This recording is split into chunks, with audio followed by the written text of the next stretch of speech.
Hello students, Bhagwati PG college की online कक्षाओं में आपका स्वागत है। हम बीए पार्ट तृतीय वर्ष के राजनीति विज्ञान का अध्ययन कर रहे हैं।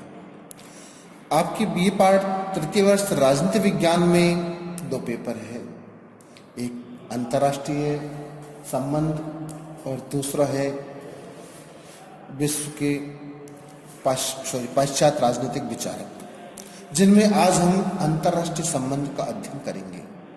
क्योंकि राजनीति विज्ञान ऐसा विज्ञान है जो मानव जीवन के व्यवहार का और वह भी राजनीतिक व्यवहार का अध्ययन करता है।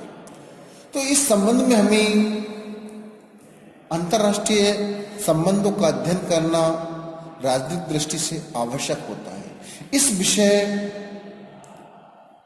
को विद्वानों ने बहुत ही महत्वपूर्ण विषय माना है।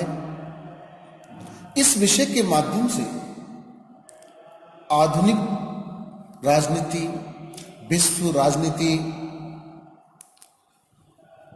विश्व के देशों के पारस्परिक संबंध आदि सभी को सम्मिलित किया जाता है। तो हम अध्ययन करते हैं अंतर्राष्ट्रीय संबंध।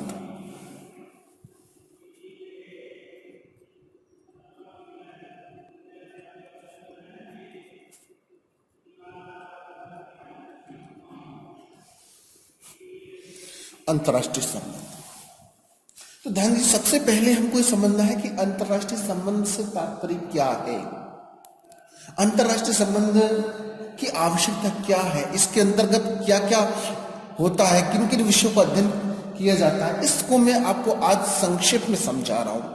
थोड़ा समझना कि अंतर्राष्ट्रीय तात्पर्य है कि जब एक राष्ट्र दूसरे राष्ट्र के साथ जो संबंध रखता है, पारस्परिक जो व्यवहार है उसका, वही संबंध है। अब ये संबंध किसी भी रूप में हो सकता है, मित्रवत हो सकता है, एक व्यापारिक दृष्टि से हो सकता है, शत्रुता का भाव भी हो सकता है। किस प्रकार से उनका जो संबंध रहा है, चाहे कटु संबंध है, चाहे मधुर संबंध है, चाहे उदासीन संबंध है, संबंध है, बस उसी को ही हमको यहाँ पर समझना है। तो देखिए, अंतर्राष्ट्रीय संबंध अर्थ, प्रकृति और क्षेत्र क्या क्या है। सबसे पहले हमको इनको समझना है कि जब कोई एक राष्ट्र अपने हितों को ध्यान में रख करके, ध्यान रखना, कोई एक राष्ट्र अपने हितों को ध्यान में रख करके अन्य देशों के साथ संबंध स्थापित करता है या व्यावहारिक रूप में उनके साथ संबंध रखता है, बस वही अंतर्राष्ट्रीय संबंध होता है। इसको हम संक्षेप में समझ रहे हैं, अभी इसको ज्यादा गहराई में परिभाषाओं की दृष्टि से बाद में देखेंगे। सबसे पहले समझना है कि जब कोई एक राष्ट्र अपनी आवश्यकताओं की पूर्ति के लिए अपने हितों को ध्यान में रखते हुए दूसरे राष्ट्र के साथ जो संबंध रखता है, वही अंतर्राष्ट्रीय संबंध का हिस्सा होता है या भाग होता है। हो सकता है किसी एक देश के साथ अलग व्यवहार हो, दूसरे देश के साथ कोई अलग व्यवहार हो, या एक संगठन के साथ, एक समूह, देशों के समूह के साथ अलग व्यवहार हो। ये किसी भी रूप में हो सकता है। हमें उन सभी को समझना होता है, उनकी आवश्यकताओं को, उनकी परिस्थितियों को समझना पड़ता है। हो सकता है अंतर्राष्ट्रीय संबंध में भी एक देश एक समय पर दूसरे देश के साथ अलग व्यवहार का संबंध रखता है, लेकिन कुछ समय परिस्थिति के बाद उसके व्यवहार में परिवर्तन आ जाएंगे। जैसे कि भारत को ही देख लीजिए, 1971 से पहले तो सोवियत संघ के साथ भारत का व्यवहार कोई विशेष नहीं था, साधारण में बढ़ता, लेकिन 1971 के बाद भारत और सोवियत संघ या रूस में प्रगाढ़ता आ गई, घनिष्ठता आ जाती है। शुरुआत में आजादी के बाद भारत में और चीन में बड़े मधुर संबंध थे, लेकिन 62 में आते आते युद्ध बिछड़ गया। तो ये समय और परिस्थिति के अनुसार है। हो सकता है किसी क्षेत्र के, किसी देश के शासक का व्यवहार, उसकी नीति अलग हो, उसकी सरकारों की नीति अलग हो, और उनमें सरकारों में परिवर्तन होते ही अलग हो जाता है। जैसे भारतीय राजनीति में और इजराइल की राजनीति में अलग व्यवहार होता है। सैप्रसन सरकार इजराइल के साथ विशेष संबंध रखती है, जबकि इससे पूर्ववर्ती जो सरकारें थी, उनका व्यवहार इजराइल के साथ अलग था, उनका व्यवहार अलग अरब देशों के साथ अधिक था। तो ये समय और परिस्थिति के अनुसार परिवर्तित होता रहता है। यहां महत्व संबंध का कम है, अपनी आवश्यकताओं का अधिक होता है। उस देश की परिस्थिति का अलग होता है। एक समय ऐसा था, 1998 की बात थी, 98 की बात थी, जब भारत ने परमाणु परीक्षण किए थे, तब विश्व का दृष्टिकोण भारत के प्रति अलग था। एक दृष्टिकोण अब का है, भारत के प्रति विश्व का दृष्टिकोण अलग है। तो ये संबंध अलग होते हैं, परिस्थिति अलग हो सकती है, तो इसलिए स्थायी नहीं है। ये समय और परिस्थिति के आधार पर परिवर्तित होते रहते हैं। हमें ये सबसे पहले अर्थ भी समझा है, इसकी प्रकृति भी हमने समझी है कि प्रकृति परिवर्तित होती रहती है, आवश्यकता पर चलती है, और उसका हम क्षेत्र को थोड़ा सा पहचानते हैं। क्षेत्र क्या क्या हो सकता है, तो राजनीतिक क्षेत्रों में, आर्थिक क्षेत्रों में, सामाजिक क्षेत्रों में जो एक दूसरे के प्रति संबंध होते हैं, हो सकता है राजनीतिक क्षेत्र में व्यवहार हो, संबंध हो सकता है सामाजिक क्षेत्र में संबंध हो, जैसे नेपाल और भूटान। बीच में थोड़ा सा देखते हैं हम नेपाल, भारत और नेपाल की स्थिति में मधुर, प्रारंभ से ही भारत और नेपाल में संबंध अच्छे रहे हैं, लेकिन थोड़ी देर बीच में तनातनी से एक मधुर, ये कह सकते हैं एक दूसरे नाराजगी से दोनों देशों के रूप में नजर आने लगी थी। शुरुआत में भारत में और बांग्लादेश में बड़े मधुर संबंध रहे हैं प्रारंभ में, लेकिन धीरे धीरे बीच में कटुता से भी रूप संबंध रहे थे। भारत पाकिस्तान में कभी ज्यादा कठोर हो जाते हैं, कभी मध्यस्थ हो जाते हैं, कभी सरल हो जाता है, तो ये संबंध कब है। तो ये सामाजिक परिस्थितियों के आधार पर, धार्मिक परिस्थितियों के आधार पर, राजनीतिक परिस्थितियों के आधार पर संबंधों में परिवर्तन होता रहता है।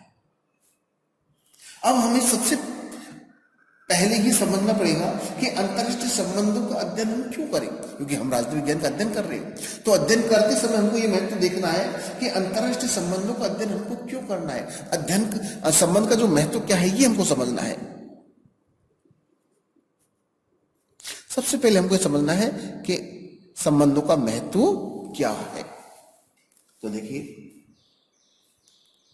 अंतर्राष्ट्रीय संबंध जो है वो क्यों आवश्यक है। ध्यान दीजिए, जो अंतर्राष्ट्रीय संबंध होते हैं ये आप अच्छी प्रकार समझ लीजिए कि एक देश का दूसरे देश से जो संबंध होता है, ध्यान दीजिए, व्यवहारिक, वह चाहे राजनीतिक हो, चाहे आर्थिक हो, चाहे सामाजिक हो, चाहे किसी अन्य प्रकार का संबंध हो, वह अंतर्राष्ट्रीय संबंध होता है। और ये संबंध आवश्यकता और परिस्थितियों के आधार पर होता है, जो परिवर्तित होता रहता है, और इसके क्षेत्र विभिन्न क्षेत्र होते हैं। तो अब हमको सबसे पहला चीज काम करना है कि संबंधों का महत्व क्या है, इनकी आवश्यकता क्या पड़ती है। तो देखिए, सबसे पहले जो संबंध होते हैं तो समस्याओं का समाधान, पहला आवश्यकता क्या होती है, महत्व क्या है इसका, समस्याओं का समाधान।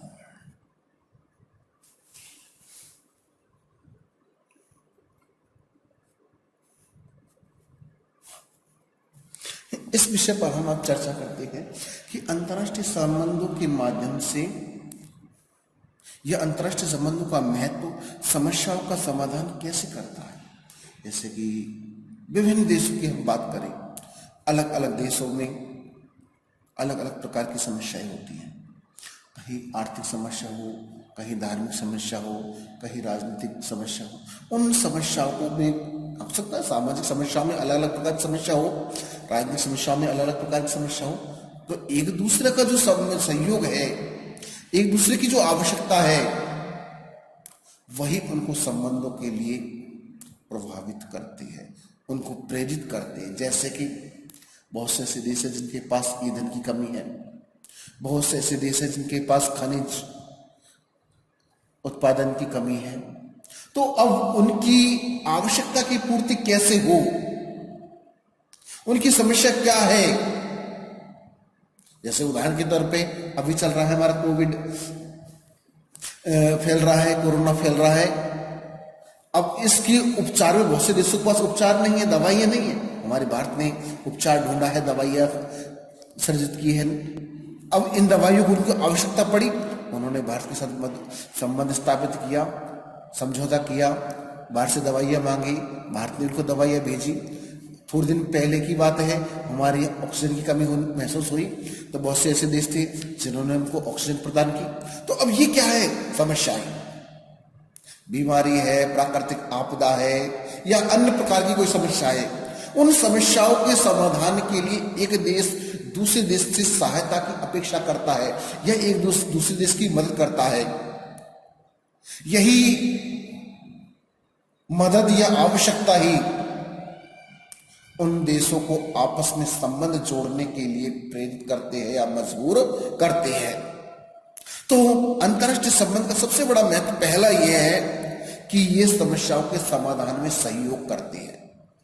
क्या करते हैं, समस्याओं के समाधान में सहयोग करते, समस्याओं का समाधान करते हैं। समस्या प्राकृतिक भी है, बाढ़ आती है, बहुत से देश ऐसे इसमें बाढ़ आ गई, उनके पास साधनों का अभाव है तो वो अपने पड़ोसी राष्ट्रों से या अन्य किसी राष्ट्रों से सहायता मांगते हैं, या अन्य बिना मांगे ही बहुत से ऐसे देश है जो स्वतः शुभ विवेक से उनकी मदद करते हैं।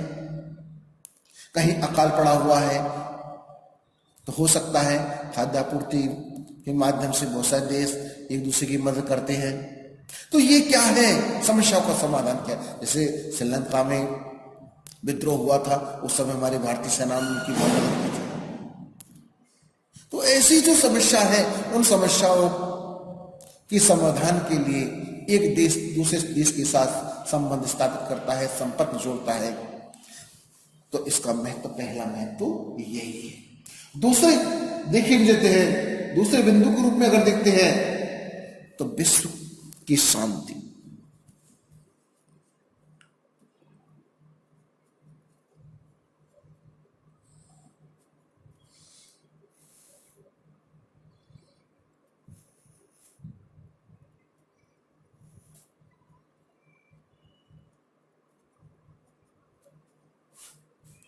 दूसरे बिंदु के रूप में अगर हम देखते हैं तो अंतर्राष्ट्रीय संबंधों का दूसरा सबसे बड़ा महत्व है कि विश्व शांति में ये मदद करते हैं। क्या करते हैं, विश्व शांति स्थापना में मदद करते हैं। विश्व की जो शांति स्थापना है, एक देश दूसरे देश से शांति स्थापना करेंगे, जिससे सही एक देश दूसरे देश के संपर्क रखेगा, मित्रवत व्यवहार करेगा, आवश्यकता पड़ने पर मदद करेगा, तो स्वतः ही शांति होगी। क्योंकि जब मित्रता रहेगी तो शत्रुता का भाव कम रहेगा, या संगठन रहेगा तो जो अन्य आक्रमणकारी शक्तियां हैं या फिर ऐसे बहुत से देश है जो दूसरे के क्षेत्र पर अधिकार अक्सर जमाते रहते हैं, लेकिन वो दूसरे देशों के साथ जब संगठन देखते हैं, समूह देखते हैं, पारस्परिक संबंध देखते हैं, तो उस संबंध के आधार पर वो मजबूरन उन्हें शांति स्थापना करनी पड़ती है। जैसे कि उदाहरण के तौर पर चीन को ही देख लीजिए। चीन भारत की अक्सर जमीन को हड़पना चाहता है, हर बार उसका ध्यान यही भारत की जमीन पर रहता है। कभी अरुणाचल प्रदेश को अपनी सीमा में दिखाता है, कभी क्या करता है। तो अब इन जो चीन को एहसास है, उसको ये विश्वास है कि मेरा आकार बड़ा है, लेकिन भारत की क्षमता, विदेशों से आयातित हथियार, उनके माध्यम से या मित्र राष्ट्रों के, भारत के जो मित्र राष्ट्र है उनके सहयोग के प्रभाव से चीन को भी भयभीत होना पड़ता है, झुकना पड़ता है। शारीरिक सहयोग न दे, आर्थिक सहयोग न दे, लेकिन मानसिक सहयोग भी होता है, अंतर्राष्ट्रीय दबाव भी होता है। और अंतर्राष्ट्रीय दबाव कब होता है, जब एक देश का दूसरे देश के साथ संबंध हो, एक देश दूसरे देश के साथ व्यवहार रखता हो। तो जो संबंध रखता है, जो व्यवहार रखता है, यदि उस पर किसी प्रकार की अड़चन आती है तो अन्य उसके देश मानसिक सहयोग करते हैं, उस पर दबाव डालने के, शत्रु राष्ट्र पर या उसके दुश्मन पर दबाव डालने की चेष्टा करते हैं। और जब दबाव डाला जाएगा तो स्वतः ही सामने वाले शत्रु को झुकना पड़ता है। तो अंतर्राष्ट्रीय संबंध विश्व शांति स्थापित करने में भी सहयोग रखते हैं। अच्छा, अंतर्राष्ट्रीय संबंध की तीसरी चीज क्या है, विश्व सरकार की स्थापना करना या विश्व सरकार की तैयारी करना या उसकी पृष्ठभूमि बनाना।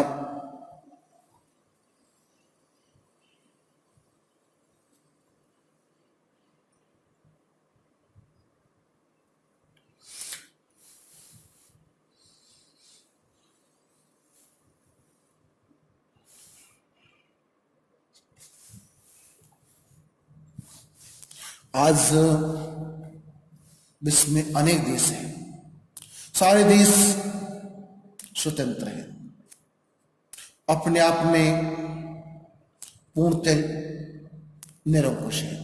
किसी भी देश पर कोई अंकुश नहीं है, संपूर्ण प्रभुत्व संपन्न है। और ये अच्छाई है, अच्छी बात है, लेकिन कभी कभी अच्छाई भी नुकसानदायक होती है। वो कहते हैं कि अति सर्वथा वर्जयते, क्योंकि अति सभी जगह अति जो ज्यादा हो वो भी बेकार होती है। तो स्वतंत्रता भी, सभी देश आज स्वतंत्र है, अधिकांश देश अपने आप में आत्मनिर्भर भी है। हो सकता है कहीं किसी चीज की आवश्यकता पड़ती है, लेकिन ऐसे नहीं है कि उसके अभाव में उनका कोई अस्तित्व नहीं है। तो आज स्थिति यह है कि एक देश दूसरे देश से युद्ध कर सकता है, हमेशा एक दूसरे देश पर युद्ध की नजर गड़ाए बैठा रहता है। तो ऐसी स्थिति में यह विश्व युद्ध की समस्या को रोकने के लिए एक विश्व सरकार की तैयारी होनी चाहिए, विश्व सरकार होनी चाहिए। और कुछ हद तक हमने उस सरकार को बनाने में भी सफलता हासिल की है संयुक्त राष्ट्र संघ के माध्यम से। आज संयुक्त राष्ट्र संघ संपूर्ण विश्व में एक अंतर्राष्ट्रीय सरकार के रूप में जाना जाता है। वह सारे विश्व के देशों को सुरक्षा प्रदान करता है, संगठित करने की चेष्टा करता है, प्राकृतिक आपदाओं, राजनीतिक आपदाओं या राजनीतिक उथल पुथल से उनको बचाने की चेष्टा करता है। तो जब तक अगर अंतर्राष्ट्रीय संबंध नहीं होगा, एक देश दूसरे देश के साथ पारस्परिक संबंध नहीं रखेंगे, एक दूसरे देश के साथ व्यवहारिक रूप से जुड़ाव नहीं होगा, तब तक ऐसी किसी भी सरकार का अस्तित्व नहीं हो सकता। तो अंतर्राष्ट्रीय संबंध का जो है उसका महत्व है कि विश्व सरकार का आधार स्तंभ बनती है। क्योंकि जो अंतर्राष्ट्रीय संबंध है, जब तक हम संबंध नहीं रखेंगे, व्यवहार नहीं होगा, तब तक अंतर्राष्ट्रीय सरकार का अस्तित्व नहीं होगा, अंतर्राष्ट्रीय सरकार का बनना संभव नहीं होगा। और अगर अंतर्राष्ट्रीय सरकार यदि बन नहीं पाती है, अगर अंतर्राष्ट्रीय सरकार नहीं बन पाती है, तो विश्व में शांति की संभावना कम रहती है और युद्ध की आकांक्षा बहुत ज्यादा हो जाती है। और आज जैसे देश में, आज जैसी परिस्थिति में जहां कई देशों के पास परमाणु हथियार हैं, सारा विश्व एक बारूद के ढेर पर बैठा हुआ है। इसलिए विश्व सरकार की रूपरेखा का होना आवश्यक है और वह अंतर्राष्ट्रीय संबंध के माध्यम से ही हो सकती है। अगले बिंदु के तौर पर देखें कि अंतर्राष्ट्रीय संबंधों का अध्ययन का महत्व क्या है, तो वो है विदेशी नीतियों का अध्ययन। चौथे बिंदु के रूप में हम देखें विदेशी नीतियों का अध्ययन।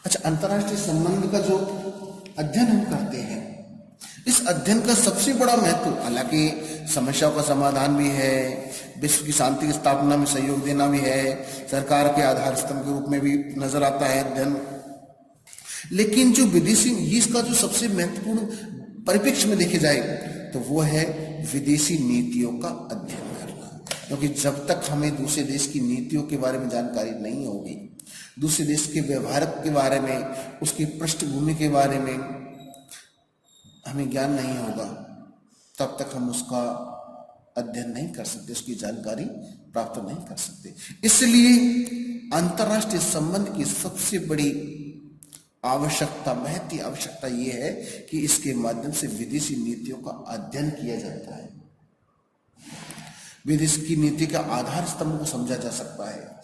क्या परिस्थितियां हैं, उनकी आवश्यकता क्या है, उनकी नीति का आधार स्तंभ क्या है, ऐसी कौन सी परिस्थिति है जिसके कारण वो देश किस प्रकार से राजनीतिक व्यवहार करता है, किस देश के साथ क्यों संबंध रखता है। जैसे भारत की नीति में, पाकिस्तान की नीति में देखा जाए तो कुछ साधारण सी बातें होती है और कुछ विशेष बातें होती है। जैसे पाकिस्तान की राजनीति के बारे में कहते हैं कि उसकी राजनीति भारत से प्रारंभ होती है और भारत पर ही समाप्त हो जाती है। चीन की विस्तारवादी नीति है। भारत किस देश के साथ संबंध रखता है और कौन सी परिस्थिति में रखता है और कौन से देश के साथ स्पष्ट संबंध रख पाता है और कौन से देश के साथ स्पष्ट संबंध नहीं रख पाता है, तो ये भी भारत की परिस्थिति और राजनीति का आधार है। तो ये क्यों होता है, इन सब का अध्ययन हमें राजनीति के अध्ययन के माध्यम से, राजनीति का जो अंतर्राष्ट्रीय संबंध है उसके अध्ययन के माध्यम से हमको समझ में आ सकता है। आज भारत इजराइल के साथ संबंध कर रहा है, फ्रांस से हथियार युद्ध विमान खरीद रहा है। क्यों खरीद रहा है, उसकी आवश्यकता क्यों है? अमेरिका के साथ समझौता क्यों कर रहा है? सोवियत संघ के साथ भारतीय समझौता क्यों किया? रूस के साथ मित्रतापूर्ण व्यवहार क्यों रखता है? कारण इन सभी चीजों को अगर हम आधार देखें तो इन सभी का अध्ययन को राजनीति विज्ञान के अंतर्राष्ट्रीय अध्ययन या अंतर्राष्ट्रीय संबंध के माध्यम से हमको पता लगता है। अच्छा, एक विषय और हम देखते हैं, राजनीति विज्ञान के अध्ययन का सबसे बड़ा महत्व, एक महत्व और है, उन महत्व में देखेंगे शक्ति संघर्ष की राजनीति का अध्ययन।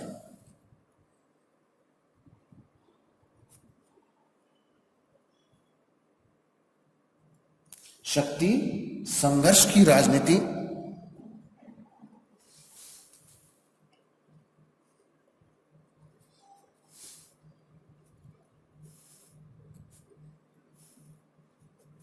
अध्ययन। देखिए, जिस देश के पास शक्ति होगी वो संघर्ष कर सकता है। संघर्ष कौन करता है? इसके पास शक्ति होती है। संघर्ष से बचा कैसे जा सकता है? शक्ति के माध्यम से। आज शीत युद्ध नहीं चल रहा है, शीत युद्ध 90-91 में समाप्त हो गया था, लेकिन दोनों देश, अमेरिका, सोवियत संघ और अमेरिका, दोनों में बड़ी भयानक स्थिति हो रही थी। हर वक्त युद्ध के बादल मंडराते थे, लेकिन युद्ध नहीं होता था। क्यों नहीं होता था? क्योंकि दोनों देश शक्ति संपन्न थे, परमाणु शक्ति से युक्त थे। एक भी देश कमजोर नहीं था, एक भी देश कमजोर नहीं था। युद्ध का मतलब संपूर्ण विश्व का विनाश, इसलिए उनमें युद्ध नहीं हुआ। क्यों नहीं हुआ? क्योंकि दोनों की बराबर की शक्तियां थी। एक भी कमजोर होता तो बार बार बस वही दूसरे पर हावी होने लग जाता, लेकिन जब बराबर की स्थिति होती है तो संघर्ष नहीं होता है। तो इस प्रकार की शक्ति संघर्ष जिसका अध्ययन किसके माध्यम से किया जा सकता है? राजनीति विज्ञान के अंतरराष्ट्रीय अध्ययन के माध्यम से किया जा सकता है। कौन सा देश कमजोर है, कौन सा देश शक्तिशाली है, किस देश की स्थिति आर्थिक या राजनीतिक शक्ति मजबूत है, कौन सामरिक रूप में शक्ति संपन्न है, कौन सा देश सामरिक रूप में कमजोर है, इन सभी का अध्ययन राजनीति की अंतर्राष्ट्रीय अध्ययन में महत्व रखता है। क्यों रखता है? क्योंकि सामरिक दृष्टि से ही महत्व भी अंतर्राष्ट्रीय संबंधों को प्रभावित करता है। जब 71 में भारत पर हमला हो रहा था और युद्ध के बादलों में पाकिस्तान का हमला कम और पश्चिमी देशों के हमले को, और उसमें पाकिस्तान को उसको सहयोग ज्यादा मिलने की संभावना थी, तो भारत को मजबूरन होकर सोवियत संघ से समझौता करना पड़ा है। ये क्या था? ये शक्ति का सिद्धांत था, और यह अंतर्राष्ट्रीय इफेक्ट का रहा, प्रभावशाली रहा। क्यों रहा?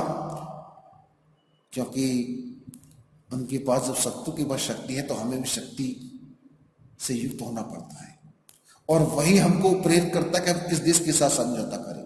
आज ईंधन के लिए हम अरब देशों की तरफ हम झुके हुए हैं। क्यों है? झुकना पड़ता है। खाड़ी देशों का युद्ध और अमेरिका में अक्सर युद्ध होता रहता है। क्यों होता है? क्योंकि वहां तेल की राजनीति है।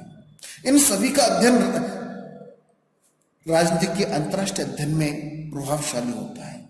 तो इसलिए हमने पढ़ा है कि राजनीति विज्ञान के अध्ययन में जो अंतर्राष्ट्रीय अध्ययन है और अंतर्राष्ट्रीय अध्ययन का महत्व क्या है, तो इन 5 बिंदुओं को हमने आधार रूप से समझा है। और ये महत्वपूर्ण बिंदु है कि समस्या के समाधान के लिए अंतर्राष्ट्रीय संबंध का अध्ययन होता है, अंतर्राष्ट्रीय संबंध रखे जाते हैं, विश्व शांति की स्थापना में सहयोग करते हैं, विश्व सरकार को रहने में किस प्रकार से सहयोग कर सकते हैं, निर्माण कैसे होता है, विदेशी नीतियों का अध्ययन भी अंतर्राष्ट्रीय संबंधों के माध्यम से किया जाता है, शक्ति संघर्ष की राजनीति का अध्ययन भी किसके माध्यम से किया जाएगा?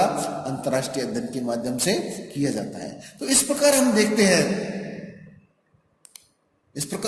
हैं कि अंतर्राष्ट्रीय संबंध का बड़ा महत्व है। आगे का अध्ययन हम अगले वीडियो में करेंगे। आज के लिए इतना ही, धन्यवाद।